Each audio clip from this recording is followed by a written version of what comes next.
What's up, what's going on, legends? It's your boy Errl Shatter here, and in today's video we're talking Call of Duty Black Ops Cold War. We finally got the multiplayer reveal we've been waiting for. We know a little bit about the game, we've seen it in action, and we also know some of the features that are going to be obviously included.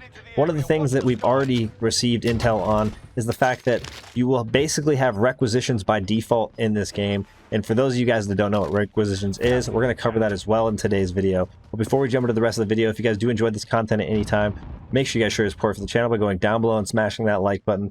Go ahead and throw a goal of 20 likes on today's video, as well as if you guys want to find your way back to the channel, make sure you guys do hit that subscribe button, followed by that notification bell so you don't miss out on any future content. Now, like I said before, Requisitions is basically built into the game. If you guys are unfamiliar with what that is, it goes back to Call of Duty World War II. It was a featured perk, or in this game, it was actually called a basic training. And essentially, with this equipped, when you would die, your score streaks or kill streaks, however you want to look at them, would just not reset.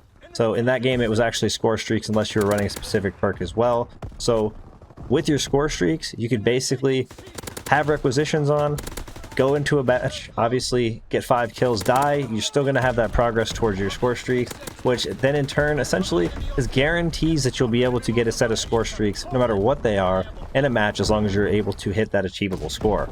So essentially the only cap to this perk is that you were only able to get your set of streaks once per match, and you know, depending on your skill level, it could take a good amount of the match in order to get those streaks.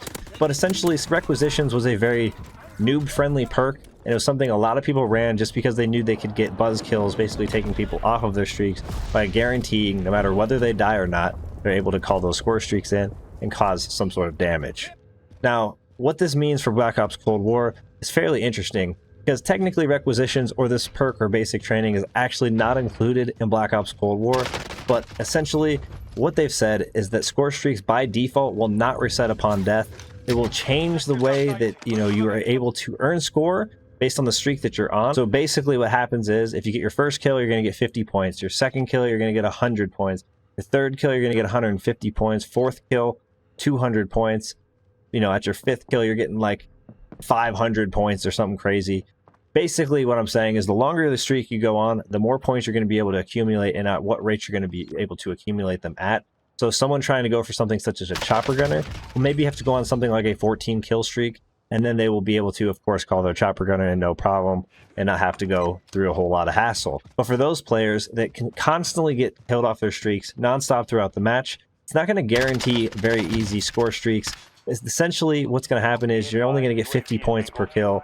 Even if you keep dying over and over, it's going to take you 30 plus kills to even ever get your chopper gunner. And for somebody consistently dying that much, depending on the game mode that you're playing, you're not going to be able to do that very easily. So if someone who's playing TDM and they're constantly going down, chances are they're not getting 30 kills in a match, which means they're probably not calling in a chopper gunner. And as you guys can see, just by talking about this, you can see kind of how this is going to work. Another interesting feature about having this by default is that, let's say you're going for a chopper gunner, you could get your UAV, you call that in, and in this game I think it's a spy plane. You call that spy plane in, you are actually able to earn another spy plane before you get your chopper gunner, as long as the cooldown time actually goes through. So let's say for a spy plane, for example, it's 90 seconds. After you call a spy plane in, you have a 90-second cooldown time, and then you can actually earn the points again towards that spy plane as well. So you're going to be able to earn, it sounds like, multiple of your streaks, just depending on the cooldown times.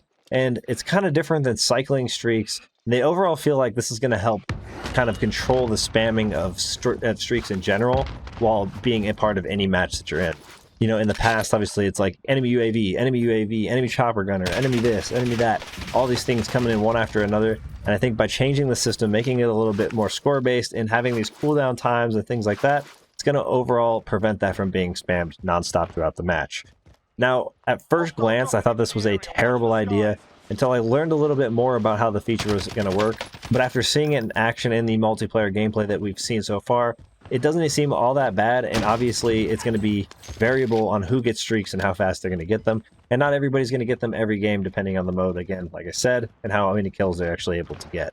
So for those people that are going on longer streaks, they're going to be rewarded by getting those streaks a lot easier. And then for those players that are actually just basically dying a lot throughout the match, They are going to still have a chance to earn those streaks, but it'll be a lot more challenging, and they're going to have to do a lot of objective gameplay just to be able to make that happen. At first glance, like I said earlier, this seemed like a downfall for this game. I've overall really liked what I've seen so far. Let me know down in the comment section below if you guys are excited for Call of Duty Black Ops Cold War. But honestly, I don't think this feature is going to hurt the game. It sounds a little bit more rewarding than it did originally, and I honestly think after, like I said, seeing more multiplayer gameplay and just kind of overall trying to understand how this concept works, it seems like it could fit well for the game. And honestly, it doesn't seem like lower skilled players or people that are doing poorly are going to have a whole lot to work with, whereas higher skilled players or people that are doing well in the match are going to be kind of rewarded for that. So that's going to wrap things up for today's video. I appreciate you guys all tuning in. I'm really excited to get hands-on with Black Ops Cold War on October 8th, and hopefully you guys are as well. I appreciate you guys for all the support in today's video, all the support on the channel, and I hope to see y'all in the next one. Peace!